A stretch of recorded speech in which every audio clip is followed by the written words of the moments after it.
Hello, everybody, and welcome back to Idiot Soup. My name is Danielle. My name is Angelina. Yeah, it's not George. George is no longer with us. I'll put some sad music in there. George is no longer with us. But yes, George is currently not on this episode because we have a guest. Because we're talking about Beto O'Rourke.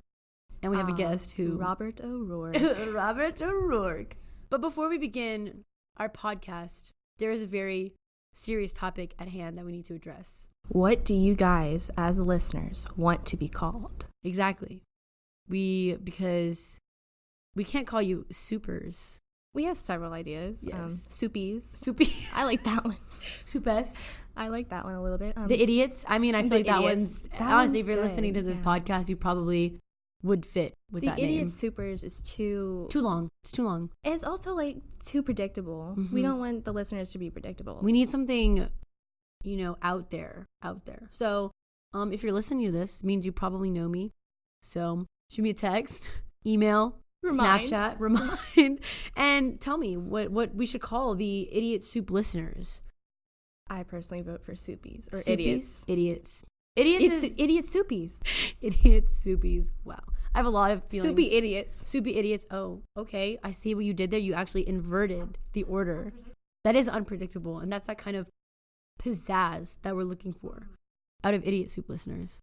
Speaking of pizzazz. Let's talk about Beto O'Rourke on that table. Am I right? Yeah. With the hands shaking, convulsing. Someone. You know what that reminded me of? When Huey Long... High School Musical. No. Oh.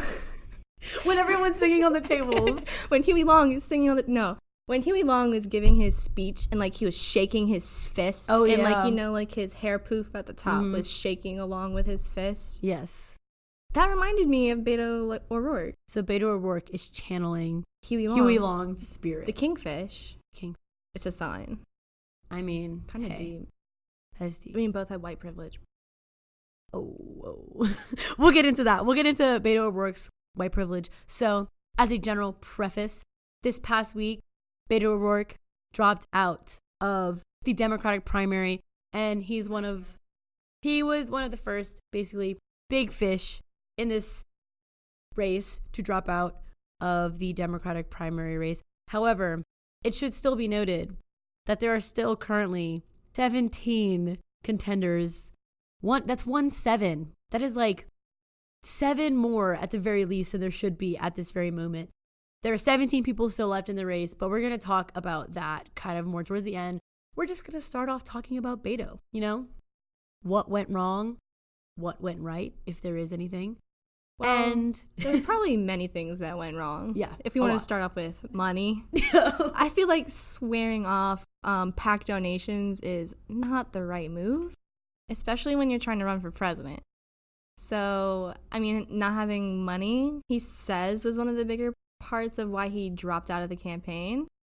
But I feel like there are some underlying issues as well. Yeah, I mean, the money thing, to me, that's just kind of the telltale sign of any campaign coming to its end is running out of money. And he was literally hemorrhaging money.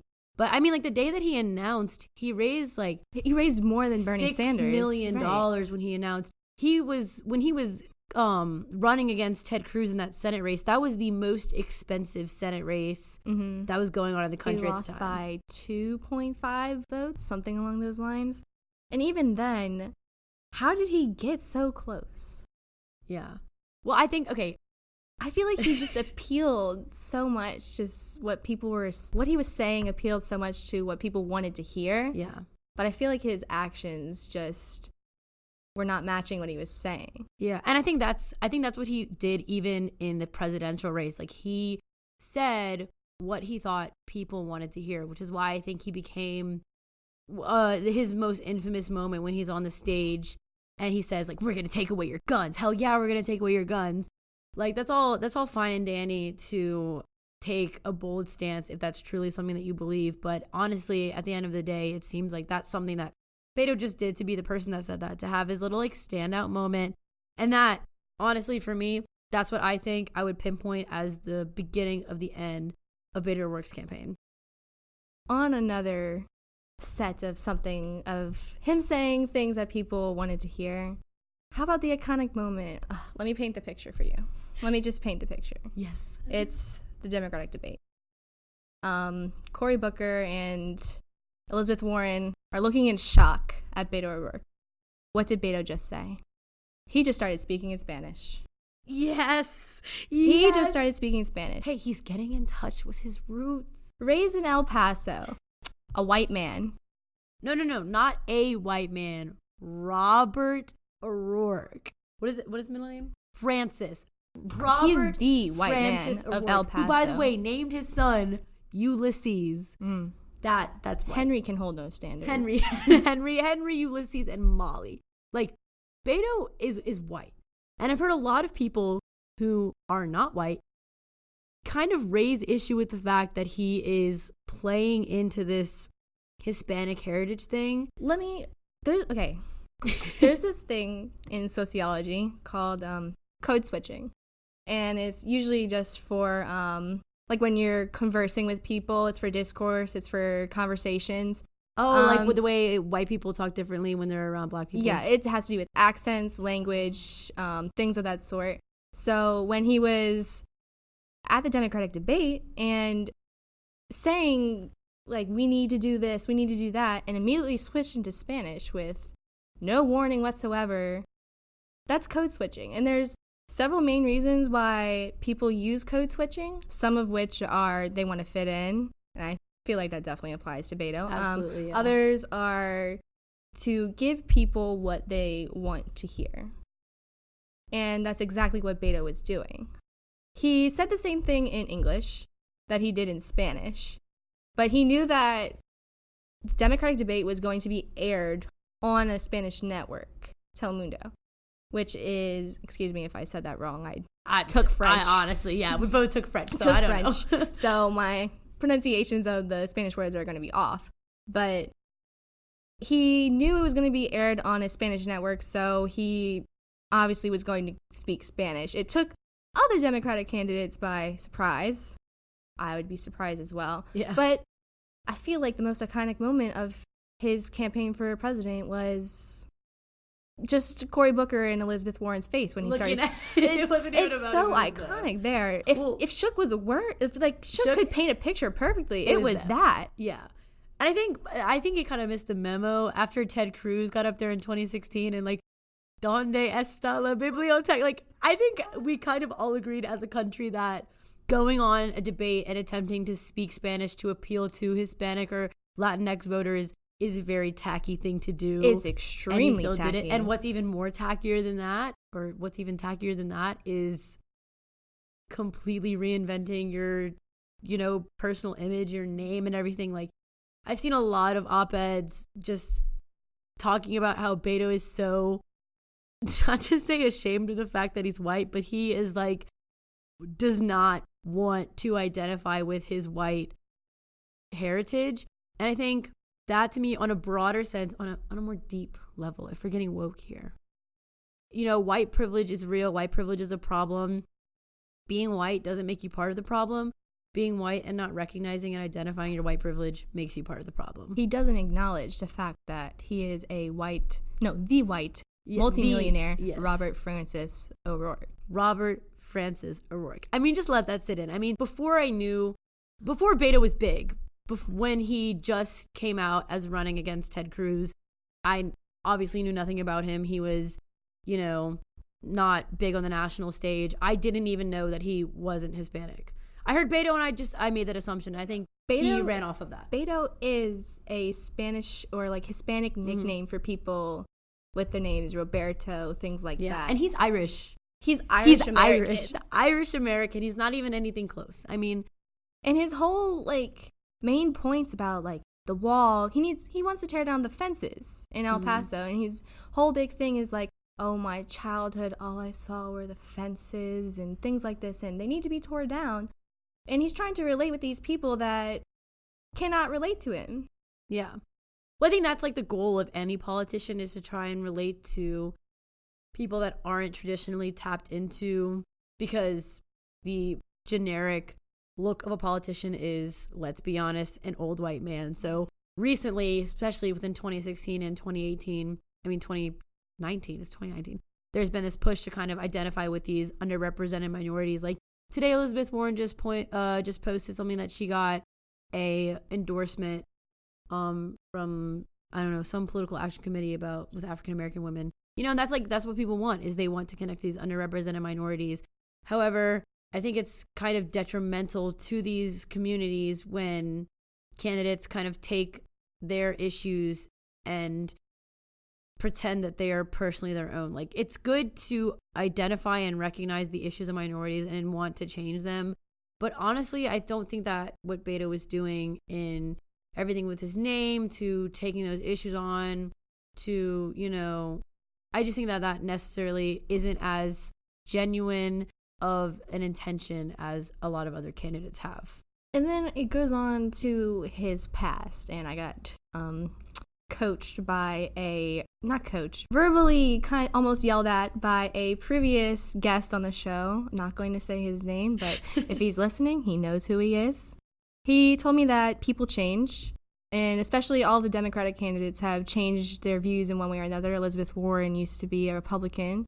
And it mainly came up because I was talking about how Beto supported his father-in-law's potential imminent domain of Mexican Americans' homes in El Paso, Texas, his hometown, to build a mall, which would, of course, boost the tourism. Oh my God, tourism.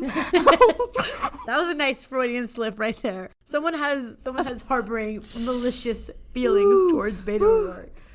It would obviously boost the tourism of his hometown, but would in turn be taking away homes from Mexican Americans, the same Mexican Americans that he claims to be on their side. And I understand people's views can change, but everything that Beto is doing, like trying to win over their hearts by speaking Spanish on TV, it seems like he's trying to cover up his tracks. And I'm not one to say that people can't change their views, but Beto has did spend his entire presidential campaign apologizing for things he did in the past. Because I feel like people just didn't take his presidential campaign seriously. Yeah. It's one step up from Joe Biden, who doesn't apologize and makes the same amount of mistakes, but it's still not on the level of people who identify and recognize their past. However, I think this is a running theme throughout a lot of the Democratic candidates. Like Kamala Harris has failed to identify and recognize her past. Joe Biden absolutely has failed to do this. And like you just mentioned, Beto has failed to do this. But on the topic of like what the buzz about Beto is and how he relates to these people, I'm about to admit a big sin. Okay. I did listen to 40 minutes of Ben Shapiro's podcast this week. I did so in an effort to prepare this episode. I said I have to know what's going on through his mind. You're biased.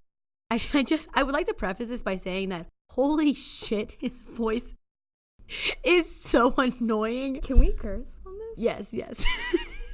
I would just like to say that I can't listen to it. It's like, he's like Bugs Bunny. And also I've noticed that no matter who he's impersonating, he has one way to impersonate people, and it's a surfer dude accent. Like when I picture Beto O'Rourke, that I don't picture him like whenever he's doing his Beto, he's like, "Saw, dude, gotta go eat the dirt." This one's for the listeners of our school. Y'all remember that motivational speaker? Oh, yeah. Who kept on making fun of surfer dudes? He said "Ka," and then there was actually Ka in the crowd. That was amazing. Shout out to Ka. Miss him. And that's on Ka. This is on Ka. But yeah, so I was listening to Ben Shapiro's podcast, which honestly makes me very anxious. I have to walk. I can't sit because his voice is, and I have to put it on like half speed because he speaks like this really fast. Anyways, I'm listening to Ben Shapiro's podcast, and God forbid me from saying this, he made a point that I thought was very interesting and I thought was actually very valid. And it was that Beto O'Rourke, Robert Francis O'Rourke, was essentially a media-created candidate. Of course, he took it a little overboard. He was like, oh, he's this mythological creature that lives only in the realms of Facebook. But it was a very good point in that Beto O'Rourke, I mean, think about it. Beto O'Rourke was only relevant when he was running against Ted Cruz. Because obviously, the Democratic media hates Ted Cruz. I mean, I don't know why they wouldn't. He's something else. But he was saying that Beto O'Rourke was media created and thus essentially was media destroyed. And he basically gave this long drawn out argument that the media shifted their attention from Beto to Warren and later Buttigieg, which we see he's kind of rising up now. But they were saying that the hype for Beto was so created by the media that it could only sustain itself with media. And when Elizabeth Warren made her way into the Democratic field, the media kind of betrayed Beto and left him. And that's a big part of why he, died out. And I mean, I don't know if I think that it's due all in part to the media. I think it also was because he came in during a time of crises which were very relevant to his home state. So when they had like the shootings in El Paso and everything, he was able to take a personal stance on that issue, on an issue, gun control, that has become so prominent in the Democratic community. And I think that plays into it. But I do agree that the media, that was a very interesting point. I mean, I don't know if you agree or if you disagree with that. I definitely agree. But I think a bigger point is, I think one of the bigger reasons is that there's this whole hype within the Democratic community to vote out the incumbents. And obviously Ted Cruz is an incumbent. And Beto O'Rourke is not an incumbent.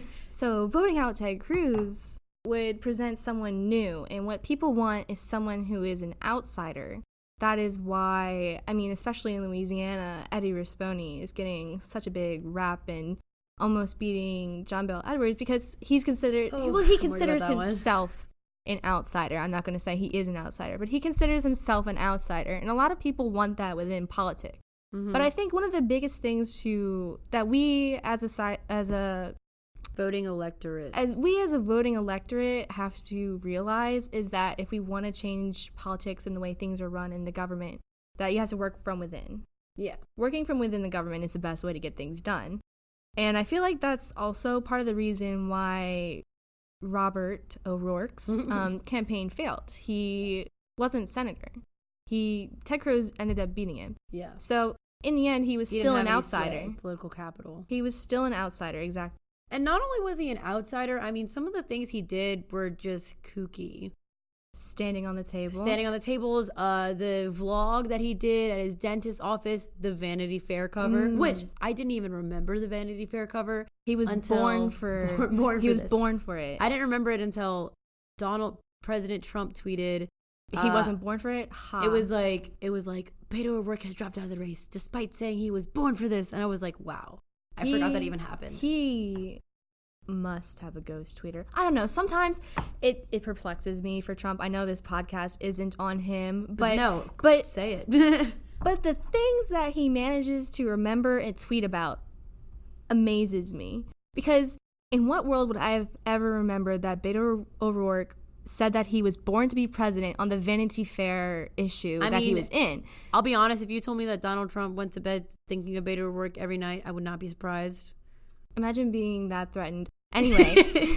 Imagine being that threatened by Robert Francis O'Rourke. Even then, there's the whole Ukraine issue with Joe Biden. I just feel like Donald Trump is too threatened in his position of power that he's not feeling comfortable and safe, that he has to go out of his way to tell his constituents, these are the wrong people, I'm the right people.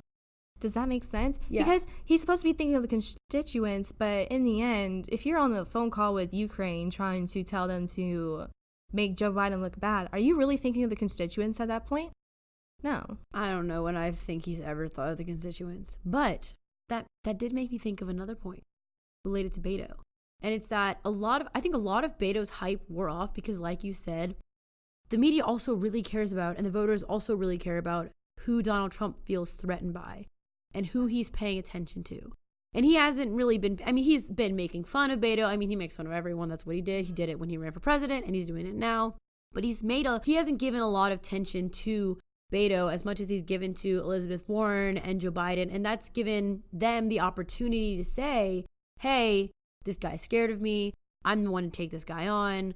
I'm the one you want to see in the general election. And I think Beto hasn't really had the opportunity to say that, once again, because he was essentially derived to take on Ted Cruz, not to take on President Trump. I feel like he was designed to, in a way, fail, though, because ultimately Ted Cruz won. Who who within Texas besides Beto O'Rourke had a chance to beat Ted Cruz? No one. Yeah. But Beto O'Rourke losing just further proves the point that Ted Cruz was meant to win. There's conspiracy theory. Texas is a primarily red state. Yeah. Faux show. Yes. So if it is a deep red state. I never expected Beto to win. Let me put that out there. I never expected him to win. I didn't expect him to come so close. I'll be honest, I expected it to be like a Tammy Savoy, Steve Scalise situation. Tammy lost, right? Or is there a runoff? Yes, there's a runoff. But in her first election, she did run against Steve Scalise, and it was that huge margin between her and, I mean, obviously, Ted Cruz is not as, Steve Scalise is basically a celebrity here. Ted Cruz has a lot of notoriety, not as much, but I did expect it to be a much larger gap than it was between O'Rourke than and 2.5. Cruz. Yeah, which I think brings it back to the fact that O'Rourke got through that election with some sense of dignity, at least enough dignity to allow him to run president, because he was so hyped up by the media. Like you said, it was one of those challenges that no one ever really expected him to win, so there wasn't really a lot of disgrace in him losing. It didn't really, inhibit his character. It didn't inhibit any future runs that he would want to make for the White House. And I think that is due a lot in part to the fact that he was very hyped up by the media, and he lost that when he entered a bigger field. I feel like once he lost and started running for president, people began to take Beto seriously for the things he was saying. Yeah, and he was saying things that are all over the place. So when people started realizing, hey, he's actually running for president, they realized maybe there's better candidates out there. Because I feel like, while he does have his views on the NRA and the fence in Texas, I feel like a lot of what he was saying, also besides Medicare X, a lot of what he was saying was what all of the other Democratic candidates were saying. And obviously they're going to have a lot of the same views. They're in the same party. But I feel like people realize that one of the people that are more up there, like Joe Biden and Elizabeth Warren, would better represent them. And I feel like Beto lost a lot of his support. I mean, it's the same way that a lot of people have trouble identifying with or putting their support behind Buttigieg, because, he's a mayor of a town with like 130,000 people. People say it's hard to put all your support behind someone when you don't have any real, obviously he was representative and stuff, but there's not a lot of stock to put that in. He, once again lost that Senate seat. But yeah, like you were saying, and I think a lot of it is the manner in which he says something. He has a lot of moderate views, but he has such an extreme personality. Kind of like the antithesis of Elizabeth Warren, who's known for being very plain, known for being very, stoic in how she says stuff, and very, people think that's a little bit of a turnoff sometimes. But he is very eccentric in everything that he says, like his mandatory buyback. Even like Kamala Harris supports that. But he's being so radical in the way he's presenting it, like, oh, hell yeah, we're gonna take your guns. Like, he's being very inflammatory in how he says something, to the point where it's just kind of like he seems like the clown of the room, if you will. I feel like Trump does the same thing, but it works for him. It works for him. Because I feel like people. Okay, so this is going back to sociology. People like authoritarians, and Trump is an authoritarian. If you disagree with me, please text Danielle for my number, and y'all can go into it. And I can tell you why he is an authoritarian. But people, like, he plays off of their fears, and I feel like if Beto wanted to go along that route, which I don't think he ever would, he wasn't going about things in the right way. Mm-hmm. So what Trump does is he never stops making inflammatory remarks, so people start expecting it more. So when he does make an inflammatory remark, it doesn't catch people by surprise. When Beto does it, people are making him apologize, making him bring it up over and over and over, to the point where he can never get to the root of what his campaign actually was about. So I feel like that led into why his campaign was a joke. I wouldn't say joke, that's kind of mean, but He was essentially... It wasn't as established as the rest of the campaign. It was a meme, if I may. It was a meme because... Meme is slightly nicer we need to help him. We need to help him get off the table. We need to tell him how... off the table. We need to help him with his Spanish accent. A lot of people were just making him come off as a joke. Well, I think that's also due in part to just the way that Beto actually attacked and took on his campaign and the way that he was organizing. I mean, Beto is known for having like the messiest, or was known for having the messiest campaign structure out of anyone in this field. There were stories of key Democratic donors that would call his offices and never get called back.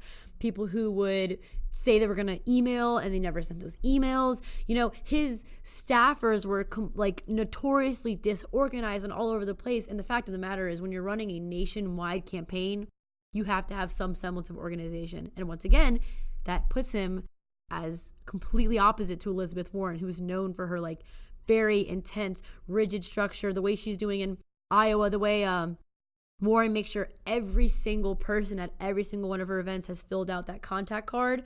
Like, dude, Beto could never. So I think that, just speaking logistically, if we go away from his personality and his views, Beto's campaign lacked the structure to actually succeed.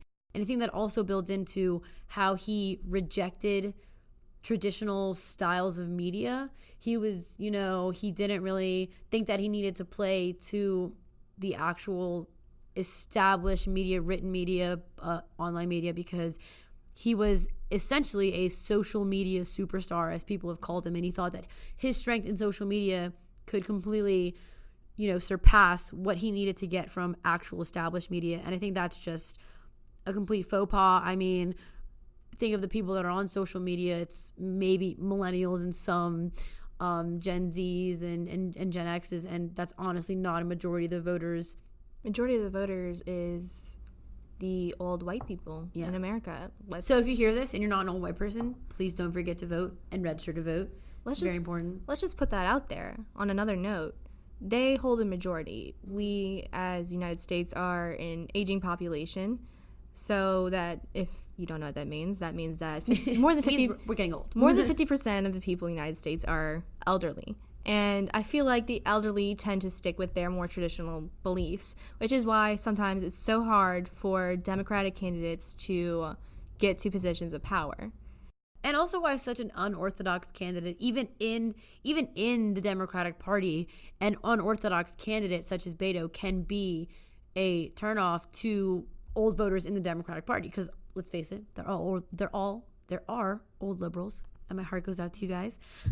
Love y'all. But Beto, who's so eccentric and weird and quirky, and like that can be kind of a turnoff, especially when you're not really paying due attention to the media, because the media is so important, especially in elections. Like, we live in 2019.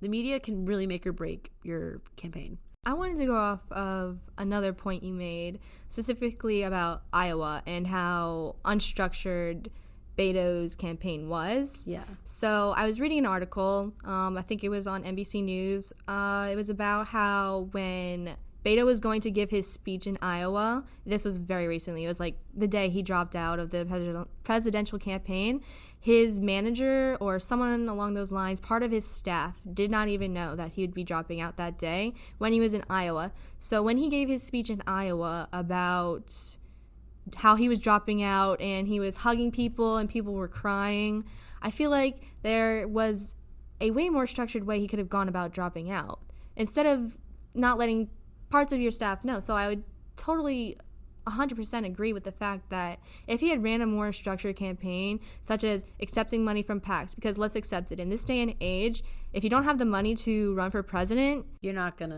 run for president. And it's different because Donald Trump, he himself is a billionaire, so he can fund whatever, and he's taking money from corporations, and he's in bed with corporations and everything. So although Beto is a multimillionaire, he never made that money, so I don't think he was going about it the right way. He was trying to make it seem like he wasn't a multimillionaire and he wasn't funding his own campaign, when in reality, he should have been doing that. He should have been accepting money from PACs. He should have been accepting money from himself just to run for president. And I feel like I get it. I get that you don't want to accept money from PACs. I get that you want to appeal to the people that don't like the PACs, specifically Gen Zers and like millennials. They don't like the PACs. They feel like they have too strong of a chokehold on the candidates. And that's true. That's 100% true. But there's a difference between not accepting money from PACs and accepting money from the right PACs that support what you believe. Yeah, and also, like, I just feel like it's not that heavy of an issue to voters that it's going to be a make or break thing, especially with so many candidates in the field. You know, there's still a huge swell of support from behind Joe Biden, who launched his campaign at a party with Comcast executives. Exactly. One of the worst companies, arguably, in the entire country. And there's still this huge support for him. So I feel like Beto really should have been careful about picking and choosing which issues he's willing to, you know, stand on the hill and die for, because, you know, he did take a big hit with that when he gave that speech about guns and everything. And, you know, he's constantly taking these hits. He's making himself seem a very principled person, but honestly, he's taking stands for things that aren't going to get him. They're going to hurt him more than they're going to help him. And it's kind of crappy to say that candidates should have to pick between, you know, their principles and their support, but with such a large diverse field, you really do have to take that into account.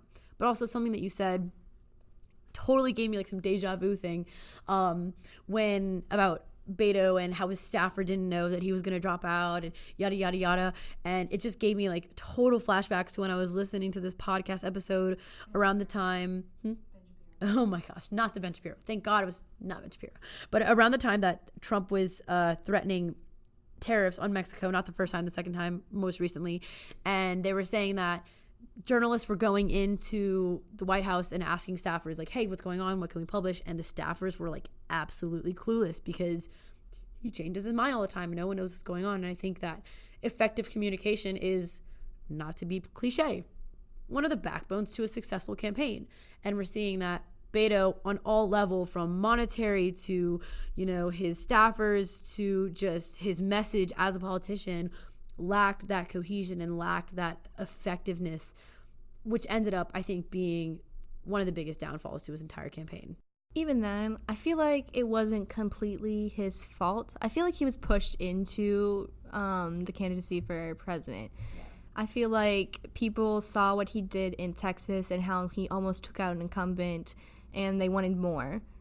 But I feel like the way he went about it did eventually make him take too many hits to his campaign, and then eventually that did lead to his downfall. Yeah.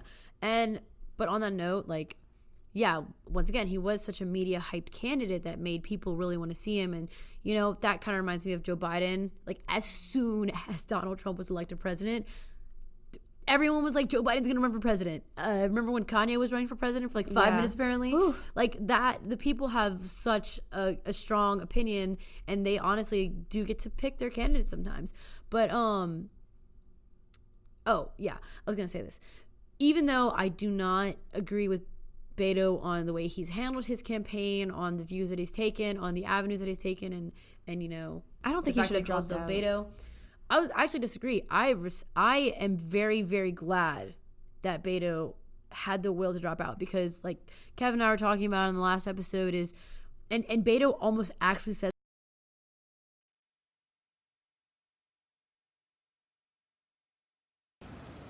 and that my service will not be as a candidate nor as a nominee of this party.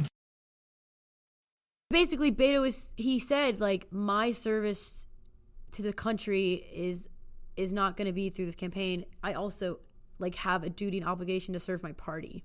I think that's really important, because the Democratic Party is really struggling with cohesion right now, and Beto recognizing that he should drop out in order to give his party the best shot at winning the general election was something that I had been waiting to see from all of these candidates. I've been waiting to see it. Yeah, waiting to see it from the rest of the 17 candidates. Like, come on.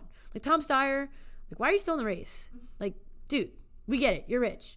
And that goes back to what I was saying, that a lot of them had the same viewpoints. I just feel like they're taking it personally and want they themselves to be president. So I feel like that's where they're not taking into account the constituents. If you're forcing people to pick between 17 candidates, that's you're never gonna expect to win president. And people who are polling at less than 1% that are still in the race, like, I honestly just cannot fathom. Like, at this point, we're only a couple months out from Iowa and a couple months out from New Hampshire. If you're not making the debates, there's going to be 9 and then 5. I think that's the numbers. 9 in the next debate, 5 in the next one. If you're not one of those 9, why are you still in the race? There's no public swell of support for you. You're obviously not polling well enough in Iowa. And honestly, like, I really hope Iowa can cut down this field, because I think more people should do what Beto did and recognize that their support to their party at sometimes can totally supersede what they feel is best for their personal political career. Which begs the question, who do you think is going to follow next in Beto's footsteps? Stop, that's what I was going to say. Kamala Harris, for Kamala sure. Harris. Okay. She's showing all the warning The signs. She's unstructured as well. Mm-hmm. And she's shedding. She's hemorrhaging money. She's shedding staff in Iowa, of all states. To be cutting your staff in Iowa, like, that's pretty much just a death wish. Is she accepted into the debate? Because I know that Yes. Beto wasn't, and that's part of the reason why he dropped out. He wasn't able to go into the debate, or something along those lines that I was reading. He wasn't able to go into the debate, and he didn't have a lot of money, and that was his reasoning for dropping out. Yeah, I know Kamala Harris is going into the debates. However, like we talked about, she lacks, I think, she's obviously hemorrhaging money. She's dropping staffers in arguably the most important state in the entire primary season. That's why everyone sucks up to them. But she's also not as people were attracted to her initially because of, like, her spunk, the way that she came after Joe Biden and railed on him for that. But even then, I think she should realize that he is a part of the party too. Mm-hmm. They have a common enemy. All 17 of them are saying we need to take Donald Trump out of office. So I feel like railing on someone who is supposedly leading the polls, because I've never actually heard someone say they're voting for Joe Biden except Patrick Flanagan. Shout out to you, Patty. But I've never actually heard someone say that they're voting for Joe Biden, yet he's leading the polls. So I feel when she is railing on him, it shows that she doesn't have the best interest of the party at heart. Yeah, no, I think if Kamala could just gracefully bow out, A, she'd save herself a lot of money, a lot of time. B, if she leaves now with dignity, she can make an amazing vice presidential candidate.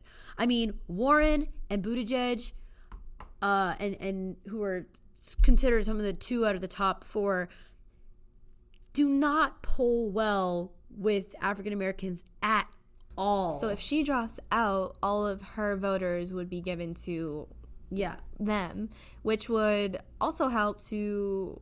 She would set an example for the other 17. Yes. Because the thing is, like, Beto dropping out was big because Beto is higher in the polls than a lot of the 17 people that are left. You know, he's not at the bottom. He's not polling. He's above Yang. I think he's above Booker. So he's above a lot of other big candidates too. So him dropping out, I think, could be the catalyst that the Democratic Party needs to get its ass in gear and consolidate this field, this huge field. Because and I think if that they next person could don't, be Kamala. Then their main goal of getting Trump out of office will never come to light. And that is a fact I feel like they need to accept. And if they don't, it won't happen. So I feel like Kamala Harris, if I was in her place and I was, as you say, hemorrhaging out all of this money, I'd feel like I've put too much money into this. I need to keep going.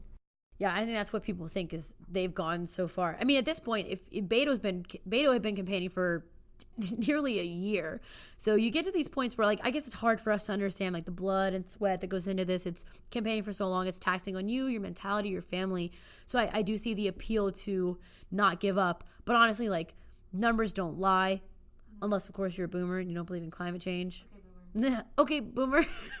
but numbers don't lie. If you're polling consistently under 1%, like, I feel like they need to come to terms with the fact that they're blowing a lot of money, and if they keep going, they'll blow even. We're talking about you. They'll keep blowing even more money than they already have, and then blowing money that could be funneled into the general election. That is true, because there's big Democratic donors behind these people, and they're just wasting money on candidates that really can never win. I mean, like, there's people running that I didn't even know were running. There's, like, this congressman or something from somewhere that played, like, professional basketball back in the day. And, like, dude, I didn't even know he was running. Right now, I'm focused on the big three because we know that it will end up between them. Yeah. So Joe Biden, Elizabeth Warren, and Kamala. So, well, speaking of that, I heard something very interesting. This was on Ben Shapiro's podcast again, and it was very interesting because I had, once again, a glimpse into this mindset, but I had never, ever, ever heard this before, and it was that Buttigieg is apparently the one to rival Elizabeth Warren in this current Democratic field. And like Buttigieg himself was saying like, oh, I think it's down to a 2-man race. I think it's getting near there. And I didn't even hear this. Like Buttigieg is obviously on my radar for sure, but I never ever would have picked him as one of the top 3. I would have picked Sanders, Warren, I definitely and left Biden. out Sanders. I was going to say that. Yeah, Sanders, Warren, and Biden. Not even a heart attack can stop Bernie Sanders. But we have to, I was thinking about this. So let's think about Obama. When he went into office, he was young, he was fresh, he was ready to go. He came out of office grayed, tired, and so sad what my country did. What this country did to they Obama. did to Obama, I will never forgive. But let's think about preach. Let's think about 80-year-old Bernie Sanders going into office already gray, tired. I mean, he has nothing to lose, is what I'm hearing. But let's think about the stress that an old man who has already suffered a heart attack will go through when he is president. I think that's going to hurt. Bernie's recent health complications are going to hurt his chances a lot because people are going to see that and they're going to be more skeptical about it. I personally know a lot of people that switched simply because of that, because they realized that, hey, he's old. Won't he be like the oldest candidate if he'll be the only oldest president? Yeah, oldest president. Yeah, that's what I meant. He'll be the oldest president if he gets into office. So if that does happen, you have to realize: are you spending your time wisely on who you're campaigning for, who you're voting for? Because chances are people are not going to vote for Bernie Sanders for his vice president. Yeah. Even though he'll probably pick someone good, he'll probably pick someone either currently running now or someone who's already prominent in the field.